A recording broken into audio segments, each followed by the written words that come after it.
ইউরোপের একটা দেশে থাকে, একটা বোন আমাকে ইনবক্স করছে, ভাই ননদদের নিয়ে একটু প্লিজ বলবেন, বিদেশে এসেও শান্তি পাচ্ছি না। আমি কিছুক্ষণ প্রথমে আসলাম, পরে আমি পুরো এসএমএসটা পড়লাম এবং পড়ার পরে আমার মাথা বাজ পড়ার মতো অবস্থা। ভদ্রমহিলা থাকেন বিদেশে এবং তার ননদ থাকে দেশে, মফস্বল শহরে।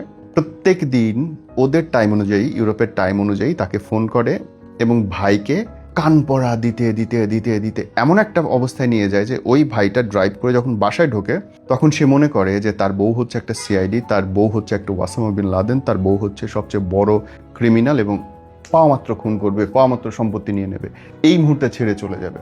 আমি এরকম বোন খুব কম দেখেছি যে ভাইয়ের সংসার সুখী চায়, খুব কম দেখেছি, প্রায় শূন্যের কোঠায়।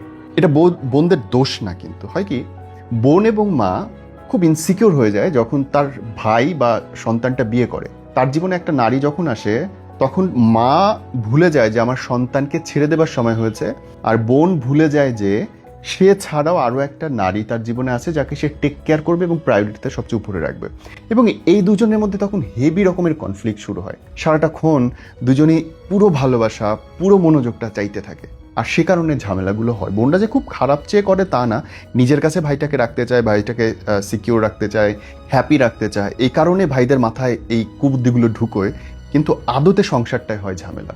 সমস্যাটা আসলে স্বামীদের। স্বামীরা যদি বোঝে আমার বোন কেন বলছে বা তার কথাগুলো আমি শুধু শুনবো, সেগুলো ইমপ্লিমেন্ট করব না, কিংবা তাকে একটা লেভেলে গিয়ে থামাতে হবে যে আমার সংসার নিয়ে তুমি কথা বলো না, তাহলে ঝামেলাটা হওয়ার কথা নেই। কিন্তু আমরা পুরুষরা চোখের টিনের পট্টি বাঁধা ভাই, সরি, আমরা আমাদের মা যা বলবে, বোন যা বলবে, ভাই যা বলবে, এর বাইরে দুনিয়া দেখতে পারি না। এই ক্ষমতাটা আল্লাহ আমাদের খুব কম দিছে। অনেক চেষ্টা, অনেক ইচ্ছার ফলে একটা মানুষ হয়তো শিখে উঠতে পারে যে ভাই বা সন্তান বাদেও সে একটা ক্যারেক্টার, যেটাকে বলে স্বামী, হইতে হয়, কিন্তু ততদিন অনেক সময় চলে যায়। সুতরাং সেই সব হাজব্যান্ডদের বলবো যার বোন আছে, দয়া করে আপনার সংসারের ব্যাপারে আপনার বোনকে কথা বলতে দিয়েন না। তেনা তেনা বানায় ফেলাবে ভাই, আপনি টেরও পাবেন না যে কখন দেখবেন আপনার বউয়ের সাথে ঝামেলা হয়ে গেছে এবং বউ ভেগে চলে গেছে বাঁচার জন্যে, যেখানে থাকা যায় না। এটা নিশ্চয়ই জানেন, একই পাতিলে দুই মেয়ে কোনোদিন রান্না করতে পারে না, সম্ভব না।